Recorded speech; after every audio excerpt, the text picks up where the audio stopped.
ሰላም ጤና ይስጥልን በመላው የአሜሪካ ግዛት ለምትገኙ የኛ ሰው ትውልደ ኢትዮጵያውያን በሙሉ እንደምን አላችሁ እንደምን ቆያችሁ እንዲሁም ከአሜሪካ ውጭ በተለያየ ዓለም ሆናችሁ ይሄን ዜናና መረጃ መስማት እንፈልጋለን ለምትሉ በሙሉ በቅድሚያ ሰላምታችን በእያላችሁበት የዓለም ጥግ ሁሉ ይድረስም። በዛሬው የዜናና የመረጃ ጊዜም ሰበር አስቸኳይ አንገብጋቢ ከስራ ሁሉ አረፍ ብላችሁ የግድ መስማት ያለባችሁ አሜሪካን ሀገር የመኖር ያለመኖር ህልውናችን የተረጋገጠበት የተወሰነበት የተበሰረበትን ዜናና መረጃ ይዘነው ቀርበናል። ታዲያ በዚህ የዜናና የመረጃ ጊዜም ስቴት ኦፍ ዘ ዩኒየን በተባለው ታሪካዊ ስብሰባ ላይ ዲሞክራቶችና ሪፐብሊካን ፊት ለፊት በተፋጠጡበት በዚህ ስብሰባ ላይ ከሶማሊያ ኢልሃን ኦመር ከኤርትራ ዮሐንስ ንጉሴ ፊት ለፊት ፕሬዝዳንት ትራምፕን ተጋፍጠውታል። በዚህ መድረክ ላይ ስለ ስደተኞች ምን ተባለ? ምን ተነገረ? ትራምፕ አቋማቸውን ቀይረው ይሆን? ታዲያ በዚህ ታላቅ መድረክ ላይ ስለኛ ስለ ስደተኞች ምን ተባለ? ምን ተነገረ? ትራምፕ አቋማቸውን ቀይረው ይሆን? ነጩ ቤተ መንግስት እስኪንቀጠቀጥ ድረስ የቀለጠው ጭብጨባ ስደተኞችን ለማባረር ይሆን ወይስ ደግሞ ለስደተኞች የሚራራ አዲስ ሐሳብና አዲስ ህግ ወጥቶ ይሆን የሚለውን ከኔ ጋር ስትቆዩ በዝርዝር የምትሰሙት የምታዳምጡት መረጃ ይሆናል። በዚህ ፕሮግራም ላይ ሌላ ጉድም ተሰምቷል፣ ሌላ ጉድም ታይቷል። በአሜሪካ ምድር 1.6 ሚሊዮን የሚሆኑ ሰዎች ጾታቸውን ቀይረዋል። የነዚህ ሰዎች ጉድ በዚህ ቪዲዮ ላይ ይዘረገፋል። በድጋሜ አብራችሁን ቆዩ። በስተመጨረሻ ከአሳይለም ጋር በተያያዘ በተለያየ ሚዲያዎች የሰማዋቸው የተለያየ ግራ የሚያጋቡ መረጃዎች ስለወጡ አሳይለም ጠያቂዎች እዚህ አሜሪካን ሀገር ከነሱ ጋር የተያያዘውን ጥርት ያለውን መረጃ እንዲሁም ከአሳይለም ጠያቂዎች ጋር ተያይዞ ስለ ስራ ፍቃድ አዲስ ህግ ወጥቷል፣ ሚሚስ ወጥቷል ምናምን እየተባለ አድማጮች ወይም ደግሞ አሜሪካን ሀገር የሚኖሩ ትውልደ ኢትዮጵያውያን በሁኔታው ላይ ግራ እየተጋቡ ስለሆነ ጥርት ያለውን እውነተኛውን ትክክለኛውን መረጃ ከዚህ ቪዲዮ ላይ ሰምታችሁ ትመለሳላችሁ። የዩቲዩብ ቻናሉን ሰብስክራይብ እያደረጋችሁ ግቡ። እኔ ዜናዎቹና መረጃዎቹን ለእናንተ በሚመጥን ብቻ ሳይሆን በሚጠቅም መልኩ አዘጋጅቻለሁ። አብረን እንከታተለው። ወደ ቀዳሚው ቪዲዮና መረጃ ስናልፍ በቀጥታ የምናገኘው ስቴት ኦፍ ዘ ዩኒየን በተባለው በዚህ ታሪካዊ ስብሰባ ላይ ዲሞክራቶችና ሪፐብሊካን ፊት ለፊት በተፋጠጡበት በተለይ ፕሬዚዳንት ትራምፕ እንግዲህ በዚህ ስብሰባ ላይ ድል አግኝቻለሁ ብለው ያወጁበትን እንዲሁም በንግግራቸው ላይ ስደተኞችን ከአሜሪካ ጠራርገን እናስወጣለን፣ በተለይ ሶማሌዎችን ደግሞ በተለየ መልኩ በሶማሌዎች ዘንድ አሉ መስረቅ ማጭበርበር እንደ ኖርም ነው የሚቆጠረው፣ እንደ ኖርማል ነው የሚቆጠረው፣ ኃጢያትም ወንጀልም አይደለም ብለው ሲናገሩ የሶማሌዋ ኢልሃን ኦመር ያደረገችውን ሪአክሽን ቫይራል የወጣ ቪዲዮ ሆኗል። የኢልሃን ኦመርን ሪአክሽን ብቻ ሳይሆን የተናገረችውን ንግግርም እዚሁ ስብሰባ ላይ ነው በቀጥታ ከትራምፕ ጋር ለመጀመሪያ ጊዜ ፊት ለፊት የተጋፈጡበትን ቪዲዮ ይዘነዋል። እንዲሁም የኤርትራው ዮሐንስ ንጉሴም ትራምፕ ሲናገር ምን አይነት ሪአክሽን እያሳየ እንደነበር እሱም ይታያል። አዳራሹ እስኪንቀጠቀጥ ድረስ ነጩ ቤተ መንግስት እስኪናወጥ ድረስ የማያቋርጠውን ጭብጨባ እዚህ ቪዲዮ ላይ ነው የምንሰማው። ታዲያ ይህ ጭብጨባ ለኛ ለስደተኞች መልካም ነገር መጥቶ ነው ወይስ አይደለም የሚለውንም በቀጥታ ከዚህ ቪዲዮ ላይ ነው የምናገኘው። አሁን በቀጥታ ቪዲዮ ተለቋል። ሙሉውን ሳታቋርጡ ካያችሁ በኋላ ደግሞ የኛ ሌላ ትንታኔ ሌላ የደረሰን መረጃ አለ፣ ወደሱ እናልፋለን። That's the kind of money you're talking about. We'll balance our budget. The Somali pirates who ransacked Minnesota remind us that there are large parts of the world where bribery, corruption, and lawlessness are the norm, not the exception. Importing these cultures through unrestricted immigration and open borders brings those problems right here to the USA. And it is the American people who pay the price in higher medical bills, car insurance rates, rent, taxes, and perhaps most importantly, crime. We will take care of this problem. We're going to take care of this problem. We are not playing games. Delilah.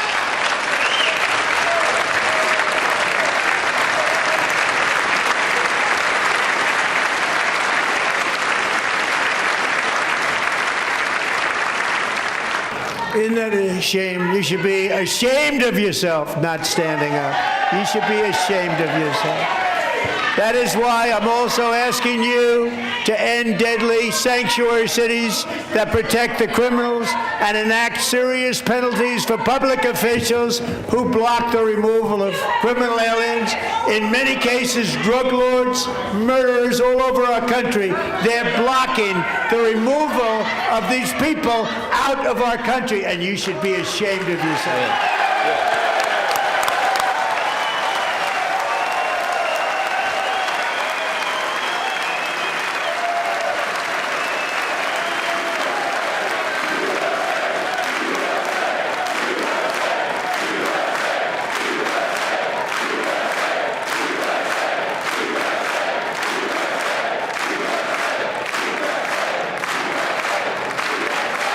So tonight I'm inviting every legislature to join with my administration in reaffirming a fundamental principle. If you agree with this statement, then stand up and show your support. The first duty of the American government is to protect American citizens, not illegal aliens.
እንግዲህ የተከበራችሁ አድማጭ ተመልካቾቻችን ቪዲዮውን እንዳያችሁት እንደተመለከታችሁት እንደሰማችሁት ነው። ስቴት ኦፍ ዘ ዩኒየን በተባለው በዚህ ታሪካዊ ስብሰባ ላይ ኢልሃን ኡመር ተገኝታለች። እንግዲህ እንደ አፍሪካና እንደ ጎረቤት ሀገር እንደ ስደተኛ እነሱን የኛን ስለሚመስሉና ስለሚቀርቡን ነው ብዙ ጊዜ የምናነሳቸው። የኤርትራው ዮሐንስ ንጉሴም ተገኝቷል። ፕሬዚዳንት ትራምፕ በዚህ ንግግራቸው ላይ ሶማሌዎችን በተለየ መልኩ አድረስ አድርገዋል። በሶማሌዎች ዘንድ አሉ ስርቆት ማለት ኖርማል ነው፣ ማጭበርበርም ከአሜሪካ ገንዘብ አጭበርብሮ መውሰድ ኖርማል ነው እና ከ90 ቢሊዮን ዶላር በላይ የአሜሪካኖች ገንዘብ ወደ ሶማሌ ሂዷል ነው የሚሉት ፕሬዚዳንቱ። ነገር ግን ይሄ በህግ ተጣርቶ በፍርድ ቤት ተጣርቶ እስካሁን የተገኘ ነገር የለም። ተገኝቶ ቢሆን ኑሮ ይታሰሩ ነበር እነ ኢልሃን ኡመር። ስለዚህ የፕሬዚዳንቱ የፖለቲካ ጨዋታ ነው እንጂ የሚባለው ሪሊ የተገኘ ነገር የለም ነው የሚባለው። ታዲያም ኢልሃን ኡመር እዚህ እንደተመለከታችኋት ያው ሙሉ ሪአክሽኗን ተመልክታችኋት ነበር። ጮክ ብላ በመጨረሻ ደረጃ ላይ ስሜቷን መቆጣጠር ሲያቅታት በጣም ፕሬዚዳንቱ ሲያናድዷት ማለት ነው ጮክ ብላ ተናገረች። አሜሪካውያንን ገለሃቸዋል፣ እየገደልክ ነው፣ አሜሪካውያንን እያስገደልክ ነው። you have killed American you have killed American you have killed American ነው የምትለው ከጀርባ ማለት ነው። ይሄ ነበር የሷ ሪአክሽን። ደፈር ብላ ወጣ በዚህ ደረጃ የተናገረችው እሷ ነች። ሌሎች ዲሞክራቶችም ግን ሁኔታውን በጣም ተቃውሞታል እዚሁ መድረክ ላይ ማለት ነው። ከካሊፎርኒያ የመጡት የሬኒ ጉዲንና የአሌክስ ፕሪትን ፎቶ ይዘው ተቃውመዋል። ሌሎችም እንዲሁ በተለይ ስደተኞችን የሚደግፉ ጥቁር ጠል ነህ፣ ስደተኛ ጠል ነህ የሚል መፈክር ታፔላ ይዘው ትራምፕን ለማሳየት ሞክረው ነበር እዚህ መድረክ ላይ። ነገር ግን ካሜራማኖቹ እነሱን መቅረጽ አልፈለጉም በሚገርም ሁኔታ። እንዲሁም የተለያዩ የትራምፕ ደጋፊዎች፣ የሪፐብሊካን ደጋፊዎች ሆን ብለው እነሱ የያዙት ፖስት እንዳይታይ ቁመው ሲጋርዱ ካሜራውንም ከቨር ሲያደርጉ ታይተዋል እንጂ በርካታ ዲሞክራቶች ለኛ ለስደተኞች የሚጠቅም ነገር ስደተኞችን የሚያበረታታ የኛን መከራ የኛን መገፋት የኛን ችግር የኛን መፈናቀል የኛን ከቤተሰብ መለያየት የሚያሳዩ መፈክሮችን በሙሉ ይዘው ወጥተው ነበር። ነገር ግን እንዳይቀረጹ እንደውም አንዳንድ ዲሞክራቶችን ማለት ነው የፕሬዚዳንት ትራምፕ አስተዳደር በፖሊስ ከዚህ አዳራሽ አስወጥቶ አስሮ እንደወሰዳቸው ሁሉ መረጃዎች እየወጡ ይገኛሉ ማለት ነው። የኤርትራው ዮሐንስ ንጉሴ ምንም አልተናገረም። እዚህ ምስሉ ላይ እንደምትመለከቱት ፊቱ ላይ ብቻ ዝም ማለት የመቆጣት አይነት ነገር ይታይበታል። እንግዲህ መድረኩን እንደምትመለከቱት የፕሬዚዳንት ደጋፊ በአንድ በኩል ጮቤ እየረገጠ ነው። ጭብጨባውም ከመጠን ያለፈ ነው። አዳራሹ እየተንቀጠቀጠ ነው። ሳቁም ፈገግታውም የሌለ ነው። ዲሞክራቶች ላይ የምትመለከቱት ነገር ደግሞ ሀዘን የተሞላበት ነገር ነው። በከፍተኛ ሁኔታ እንግዲህ ቁጭት ያደረባቸው ብስጭት ያደረባቸው ይመስላሉ። የመሸነፍ ሞራልም የሚታይባቸው ነው የሚመስለው በሚገርም ሁኔታ። ይህ ለኛ መልካም አይደለም። በነገራችን ላይ የፕሬዚዳንት ትራምፕ አስተዳደር ፕሬዚዳንት ትራምፕ የሰሩት መልካም ነገር ቢኖርም እንኳን እኛን እያሳደዱን ስለሆነ እያባረሩን ስለሆነ እያፈናቀሉን ስለሆነ አሜሪካን ሀገር የመኖር ያለመኖር ህልውናችን እየተፈታተኑ ስለሆነ እኛ ፕሬዚዳንት ትራምፕን እንደ ስደተኛ አንደግፍም። ትራምፕን የሚደግፍ ስደተኛ አሜሪካን ምድር ውስጥ የለም ሊኖርም አይችልም ማለት ነው። ስለዚህ የነ ትራምፕ ጮቤ መርገጥ ይሄ ሁሉ ጭብጨባ ምን ማለት መሰላችሁ? ስደተኞች ይባረሩ፣ ማባረሩን ቀጥልበት፣ ከጎንነን፣ አይዞህ በርታ፣ ግፋ፣ አባራቸው፣ አፈናቅላቸው ማለት ነው። እኛን የሚመለከት ጭብጨባ የለም ከዚህ አዳራሽ። ስደተኛን የሚመለከት ጭብጨባ የለም። ስለዚህ የኛ ተቃራኒ የሆነ በእኛ እንባ ላይ፣ በእኛ ስቃይ ላይ፣ በእኛ መባረር፣ በእኛ መከራ ላይ፣ በእኛ መንገላታት ላይ አሜሪካን ሀገር በላባችን ባደርን እነሱን ባገለገልን ፕሬዚዳንት ትራምፕ የሚባሉ ሰው እየመጣው እኛን እያፈናቀሉ በእኛ መፈናቀል ላይ በእኛ እንባ ላይ የነሱ ደስታ የነሱ ጮቤ መርገጥ ይታያልና ይህ እኛን እንደማይወክል ከወዲሁ እንድታውቁት ነው። የተከበራችሁ አድማጭ ተመልካቾቻችን እንግዲህ ስቴት ኦፍ ዘ ዩኒየን በተባለው በዚህ ታላቅ ስብሰባ ላይ ብዙ ተወርቷል፣ ብዙ ተጨብጭቧል። እኛን የሚጠቅም ነገር ስደተኛን የሚጠቅም ነገር ስላላየን አንፈልገውም። ወደሚቀጥለው ዜና ግን ስናልፍ ምንም እንኳን ፕሬዚዳንት ትራምፕ እኛን በዚህ ደረጃ ስለሚያሳድዱን አንፈልጋቸውም፣ አንደግፋቸውም። ነገር ግን አንዲት ስራቸውን ብቻ እንወድላቸዋለን። አንዲት ነጥብ ናት። እሷም አንዲት ነጥብ ብቻ። በሷ ነጥብ አጠቃላይ የፕሬዚዳንት ትራምፕን አስተዳደር እንደግፋለን ማለት ሳይሆን ይችን ነጥብ ግን እንወዳታለን ብቻዋን ማለት ነው። በዚች ስራቸው ብቻ ግን ፕሬዚዳንት ትራምፕ በእኛ ዘንድ አይጸድቁም፣ ወይም ደግሞ በእኛ ዘንድ አስተዳደራቸው አይደገፍም። ለማንኛውም ግን ይቺ ስራቸው በአሜሪካውያን ዘንድ እንደ መልካምነት በእኛ በስደተኞችም ይሄን አይተን ነበር እኛ የመረጥናቸውና አሜሪካን ሀገር ውስጥ ጾታ የቀየሩ ሰዎች ጉድ ዛሬ በዚህ ስብሰባ ላይ ተዘርግፏል። በሚገርም ሁኔታ ኢልሃን ኡመርም ስቲል እንደግፋታለን ከኛ ጎን ስለቆመች። ነገር ግን የጾታ ሲቀየር በዚህ ደረጃ 1.4 ሚሊዮን አሜሪካውያን ጾታቸውን ሲቀይሩ ይሄንን እደግፋለሁ ብላ መውጣቷን ይሄን አልወደድንላትም፣ ይሄን ፓርት አልወደድንላትም ማለት ግን ሙሉ በሙሉ እንቃወማታለን ማለት አይደለም። ፕሬዚዳንት ትራምፕ ደግሞ ትራንስጀንደርን ስላስቆሙና ስላጠፉ ሙሉ በሙሉ እንደግፋቸዋለን ማለት አይደለም። የትራምፕን አስተዳደር በሙሉ አንፈልገውም። ለማንኛውም 1.4 ሚሊዮን አሜሪካውያን ጾታቸውን አስቀይረዋል። ይሄን ጉድ ዛሬ ልንዘረግፈው ነው። ጾታ እንዴት ነው የሚቀየረው? ወንዱ ወደ ሴት እንዴት ነው ጾታው የሚቀይረው? ጾታ መቀየር ሲባል ቀላል ነገር እንዳይመስላችሁ፣ ያለውን ውስብስብ ነገር እንዴት ሰዎች ከሰይጣን ጋር እንደሚሰሩ ፍንትው አድርገን እናሳያችኋለን።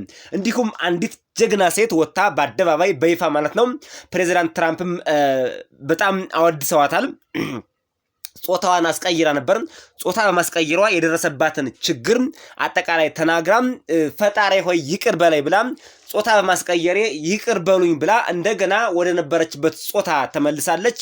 አጠቃላይ ሁኔታውን በዝርዝር ልናቀርብላችሁ ነው። አሁን ወደሚቀጥለው ዜና በቀጥታ አልፈናል። እዚህ መድረክ ላይ አንዲት ሴት ጾታዋን ወደ ወንድነት ከቀየረች በኋላ የደረሰባትን ችግር አላስፈላጊ መሆኑን እንዲሁም አሁን ሁሉንም ህዝብ እንደ ሮል ሞዴል ሆና እያስተማረች የምትገኝ ሴት ቀርባለች። እሷንም ፕሬዚዳንት ትራምፕ እንደ ሮል ሞዴል አድርገው ሁሌም ይናገሩላታል። ልጅቷንም እንመልከታት፣ ጾታዋን ያስቀየረችውን የፕሬዚዳንቱን ንግግርም በዚህ ዙሪያ የተናገሩትን እናዳምጠው። ከዚህ በኋላ ደግሞ የእሷን ንግግርም በቀጥታ ኦሪጂናሉን እሷ የተናገረችውን ደግሞ ለብቻም ይዘነዋል። እስኪ ልጅቷን እንመልከታት። ፕሬዚዳንት ትራምፕስ ምንድነው ስለሷ የተናገሩት፣ ስለ ጾታ መቀየር አጠቃላይ የተናገሩት ምንድነው የሚለውን ደግሞ አጭር ቪዲዮ ናት፣ ሰምተናት እንመለስ። In 2021, Sage was 14 when school officials in Virginia sought to socially transition her to a new gender, treating her as a boy and hiding it from her parents. Hard to believe, isn't it? Before long, a confused Sage ran away from home after she was found in a horrific situation in Maryland. A left-wing judge refused to return Sage to her parents because they did not immediately state that their daughter was their son. Sage was thrown into an all-boys state home and suffered terribly for a long time. But today, all of that is behind them because Sage is a proud and wonderful young woman with a full-ride scholarship to Liberty University. Sage and Michelle, please stand up.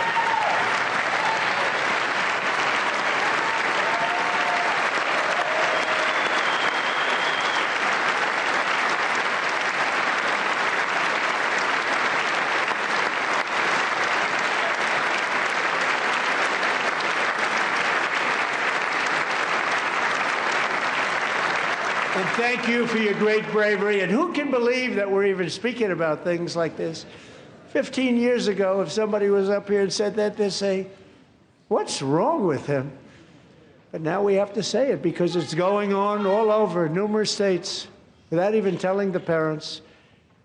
But surely we can all agree no state can be allowed to rip children from their parents' arms and transition them to a new gender against the parents' will. Who would believe that we're even talking about this? We must ban it, and we must ban it immediately.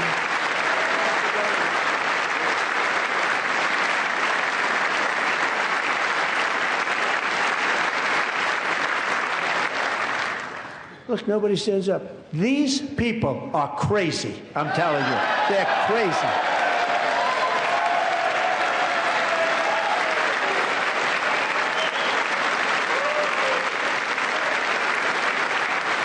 Amazing. Boy, oh boy. We're lucky we have a country. With people like this, Democrats are destroying our country, but we've stopped it just in the nick of time, didn't we? እንግዲህ ፕሬዚዳንት ትራምፕ ቪዲዮ ላይ እንደሰማችሁትና እንዳዳመጣችሁት ሁሌም እንደ ሮል ሞዴል የሚያደርጓት ሴት አሁን እዚህ ላይ ጣቶቿን እንደዚህ እያደረገች የምትታየው ሴት ናት። ስሟ ክሎይ ኮል ትባላለች። ክሎይ ኮል ነው የምትባለው። እዚህ ምስሉ ላይ እንደምትመለከቷት ፎቶዋንም በመሃል ዲስፕላይ እያደረግንላችሁ ነው፣ ስላይድ ሾው እያደረግነው ነው።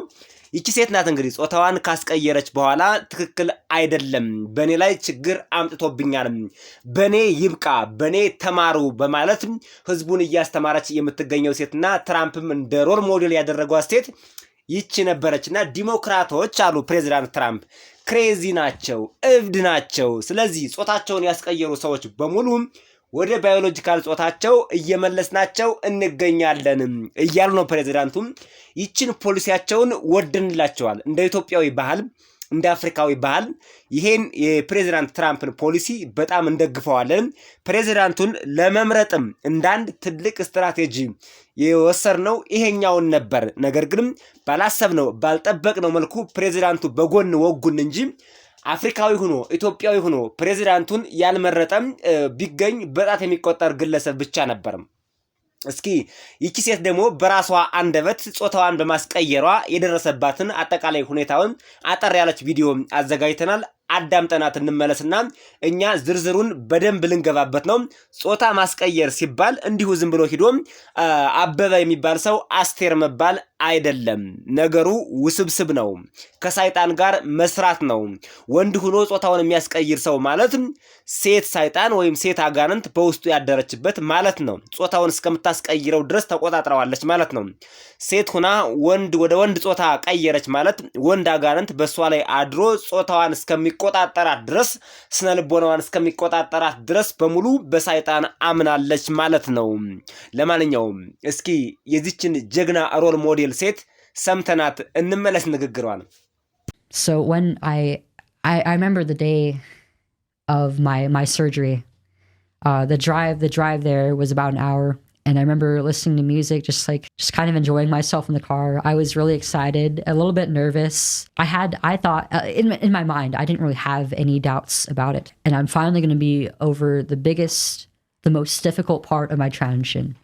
And I'm going to be just like any other guy my age. I'm going to be able, I had this fantasy in my head of like, it was very idealistic. It was very, like taking off my shirt at a beach and just like running around with my chest bared to the sun, being able to feel the warmth on my chest without worrying about any breasts bouncing around or like any semblance of femininity there.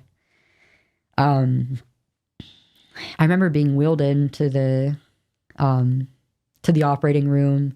And I was so nervous. I was just this giddy little kid, and I started like making conversation with the doctors, the nurses, my surgeon. I'm going to heal, and I'm going to be just like any other man. I'm going to be a man one day. I won't just be a trans boy. I'm going to be a man for life. And of course, I mean, that never really happened.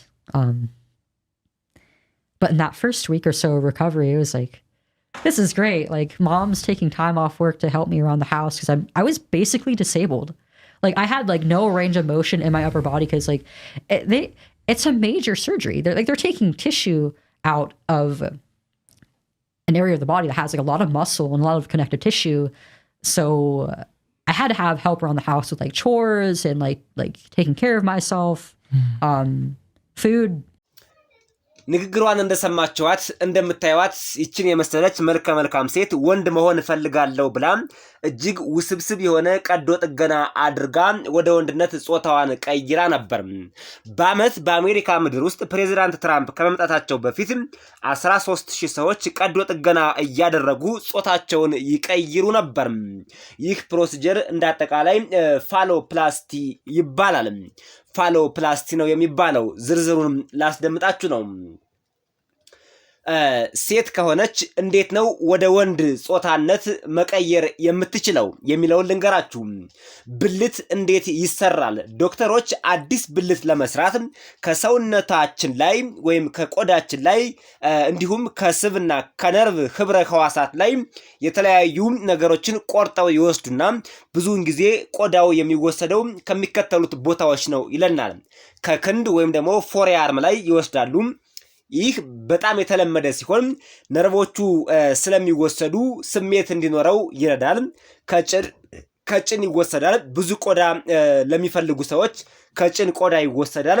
ከሆድ ይወሰዳል። ይሄ በተለይ ስብና ስብ ነክ ነገሮችን ለመውሰድ ነው። ተግባራዊነቱ እንዴት ነው? ዶክተሮች አዲሱን ብልት ከሰሩ በኋላ የሚከተሉትን ተጨማሪ ስራዎች ሊያከናውኑ ይችላሉ። መሽናት እንዲችሉ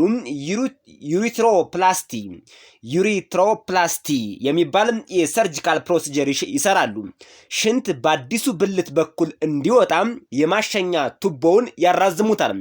እንግዲህ ሴቶች ወንድ መሆን ሲፈልጉ ነው። የሴቶች ዩሪትራ በተፈጥሮ አጭር ስለሆነ እንደ ወንዶቹ እንዲሆን የሴቶችን የሽንት መሽኛ ወይም ዩሪትራ የሚባለውን ፓርት በማስረዘም እንደ ወንድ እንዲሸኑ ያደርጉታል ማለት ነው። የዘር ፍሬ ከረጢት ይሄ ስክሮቶፖፕላስቲ ይባላል። ከቆዳ ላይ የዘር ፍሬ የሚመስል ከረጢት ቆርጠው የሴቶቹ ብልት ላይ ይሰራሉ። ግትርነት ወይም ደግሞ ኢሬክታይል ኢምፕላንት የሚባል ብልቱ እንዲቆም ወይም ጠንካራ እንዲሆን ለማድረግ ከቀዶ ጥገናው ከጥቂት ወራት በኋላ ትንሽ ፓምፕ ወይም የሲሊንግ ዘንግ የሚባል አይነት ኢምፕላንቴሽን ይሰሩለታል። ሌሎች አማራጮችም አሉ። ሌላኛው አማራጭ ደግሞ ሜቲዶ ዳዮፕላስቲ ይባላል። ይህ ቀዶ ጥገና የሆርሞን ሕክምና ሲሆን በሚወሰዱበት ጊዜ ያደገውን የሴት ብልት ክፍል በመጠቀም ትንሽ ብልት መስራት ይችላሉ። ይህ ከላይኛው ፋሎፕላስቲ ቀዶ ጥገና ካልነው ቀለል ያለ ነው ይለዋል። ይሄን ነው እንግዲህ ሰይጣን የቀረባቸው ሰዎች ነፃነት ሲበዛ ዲሞክራሲ ሲበዛ በዚህ ደረጃም ከሰይጣን ጋር ተዋህደው ፈጣሪያቸውን የሚክዱትም። ከቀዶ ጥገናው በፊት የሚያስፈልጉ ነገሮች ይለናል። የሆርሞን ሕክምና ነው። ቴስቴስትሮን ቢያንስ ለ1 ዓመት ወንድ የሚያደርጉ ሆርሞኖች ወይም ቴስቴስትሮን በከፍተኛ መጠን ይወስዳሉ ማለት ነው ሴቶቹ። ቴስቴስትሮን በወንድ ውስጥ በከፍተኛ መጠን የሚገኝ ሆርሞን ሲሆን ፂም እንዲወጣ እንዲሁም ስፐርም ፕሮዳክሽን እንዲኖር የሚያደርግና በወንዶች ላይ የደረት ጡንቻዎች እና የትከሻ ጡንቻዎች እንዲወጡ የሚያደርግ ሆርሞን ነው።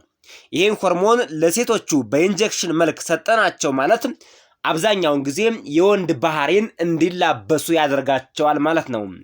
የስነ ልቦና ምክር ይላል። የስነ አእምሮ ባለሙያ ፍቃድ ወይም በደብዳቤ ተጠይቆ ልዩ ምክር ይሰጣቸዋል። ወንድ እንዲሆኑ የሚያላብሳቸው ሰይጣናዊ የስነ ልቦና ምክር ይሰጣቸዋል ማለት ነው። እንግዲህ በአመት 13000 ሰው ነው ይሄን ኦፕሬሽን የሚያሰራው። የጤና ምርመራ ሰውነታቸው ለቀዶ ጥገና ብቁ መሆኑን ቀድመው ያረጋግጣሉ። ይሄን ነው የሚያደርጉት። በመጀመሪያ ቴስቴስትሮን ለ1 ዓመት ያክል ይወጓቸዋል። የስነ ልቦና ምክር ወንድ የሚለውን እንድትላበሱ ያደርጓቸዋል። የጤና ምርመራ እናንተ ቀዶ ጥገና ቢሰራላችሁ ትቋቋሙታላችሁ ወይስ አትቋቋሙትም የሚለውን በምርመራ ያደርጋሉ ማለት ነው። የሆርሞን ሕክምናውን ስንመለከት ቴስቴስትሮን የሚባለው ሆርሞን ይሄኛው ደግሞ ወንዶች ሴት መሆን ሲፈልጉ ነው። ወንዶች ሴት መሆን ሲፈልጉ ደግሞ በቅድሚያ የሆርሞን ሕክምና ነው፣ ኢስትሮጅን ይወስዳሉ ማለት ነው። በሴቶች ላይ ጡት እንዲያድግ የሚያደርገው እንዲሁም ዳሌ እንዲሰፋ የሚያደርገው የቆዳ መለስለስ የሚያመጣው የሰውነትና የፊት ፀጉር መቀነስ እነዚህ ነገሮች የሚያመጣው ኢስትሮጅን የሚባለው ሆርሞን ነው።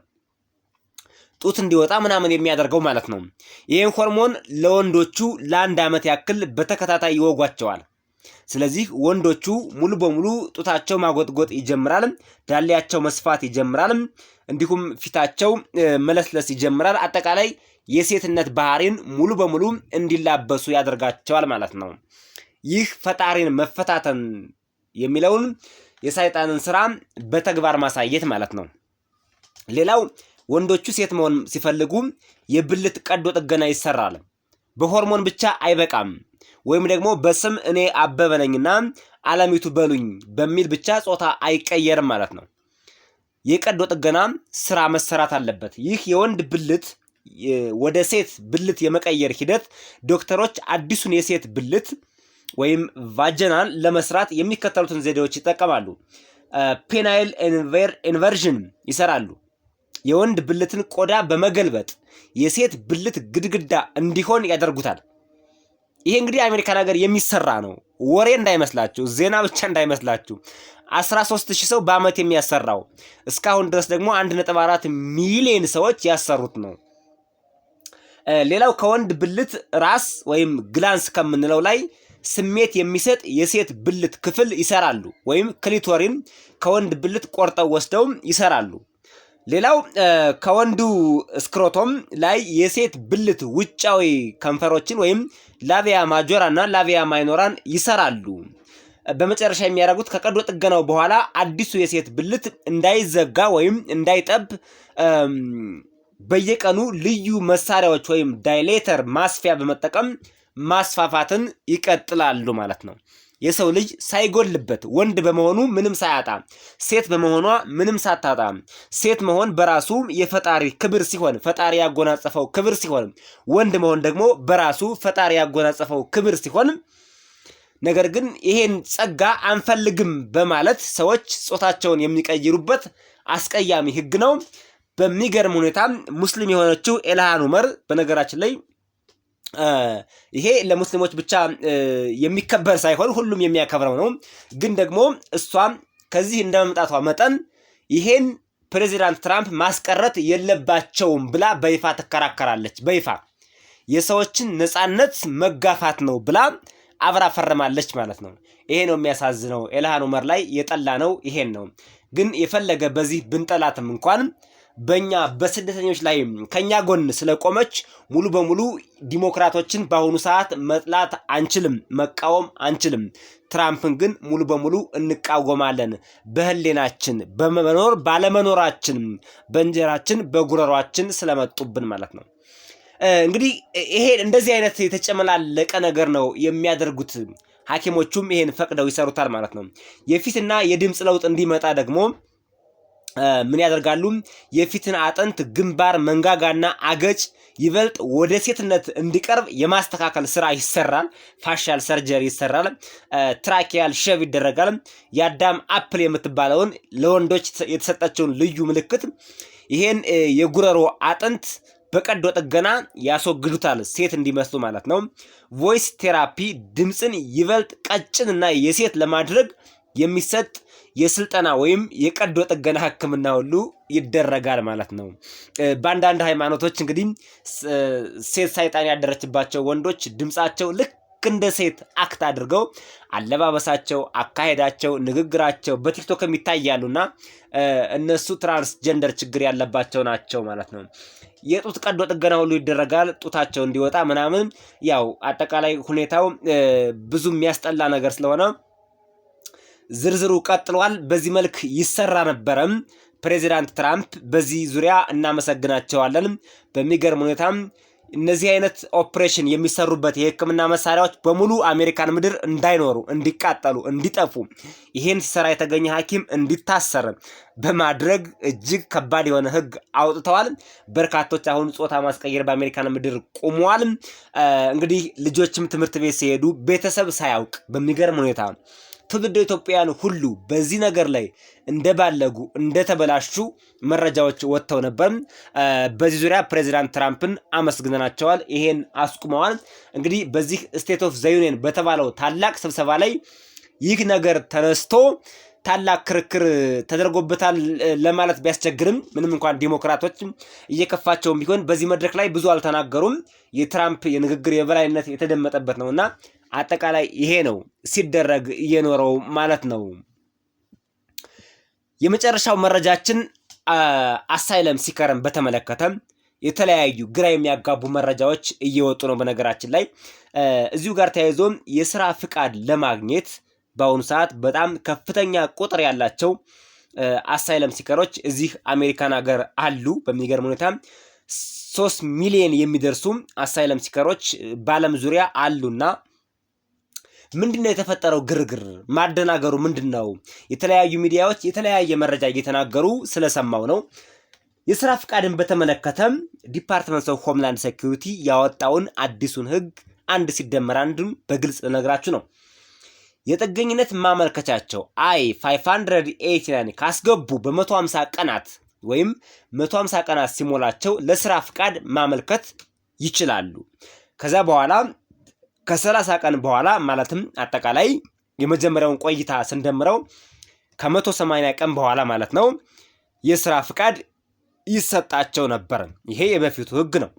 አዲሱ ህግ ግን የስራ ፍቃድ ለማመልከት 150 ቀን የሚለው ቀርቶ 360 ቀን እንዲሆን ተወስኖ ወደ ኮንግረስ ቀርቦ ሊጸድቅ ነው። ሌላ ነገር የለውም። አሳይለማቸው እስኪጸድቅ ድረስ ወይም ካልጸደቀ የስራ ፍቃድ አይሰጥም የሚል አልወጣም። እንዳትሸወዱ፣ እንዳትሳሳቱ ማለት ነው። ቀኑ ነው የተራዘመው። ለ365 ቀን ተራዝሟል። 150 ቀን ሲጠበቅ የነበረው ለ365 ቀን ተራዝሟል። 365 ቀን ከጠበቁ በኋላ የስራ ፍቃድ ይሰጣቸዋል። አሳይለማቸው ኬዙ ቢጸድቅም ባይጸድቅም ማለት ነው። ቢጸድቅም ወይም ፔንዲንግም ቢሆን፣ ባይጸድቅ ሚንስ ፔንዲንግ ቢሆን ማለት ነው። ገና በቀጠሮ ላይ ካለ ማለት ነው። በዚህ መሃል ግን አሳይለም ዲኔዲ ከተባለ ከተደረገ ያለምንም ቅድመ ሁኔታ የስራ ፍቃዳቸው ገና ኤክስፓየርድ ባያደርግም እንኳን ሙሉ በሙሉ ይሰረዛል ነው የሚለው። አሳይለማችሁ ዲኔይድ ከሆነ በመሃል ማለት ነው። ስለዚህ አሳይለማችሁ ኬዙ ፔንዲንግ እስከሆነ ድረስ ገና ዲኔይ ወይም አፕሩቭድ የሚለውን እስካልሰማችሁ ድረስ የስራ ፍቃዳችሁ ላይ ምንም ችግር የለውም። አዲስም ይሰጣል፣ መስራትም ትችላላችሁ ማለት ነው። ይሄ ነው እንግዲህ የተከበራችሁ አድማጭ ተመልካቾቻችን፣ ግርታ ውስጥ ብዥታ ውስጥ እንዳትገቡ ለዛሬ ለእናንተ ያቀረብንላችሁ ዜናና መረጃ ይሄን ይመስል ነበር። በሌሎች ዜናዎችና መረጃዎች እስከምንገናኝ በያላችሁበትም ሰናይ ቆይታ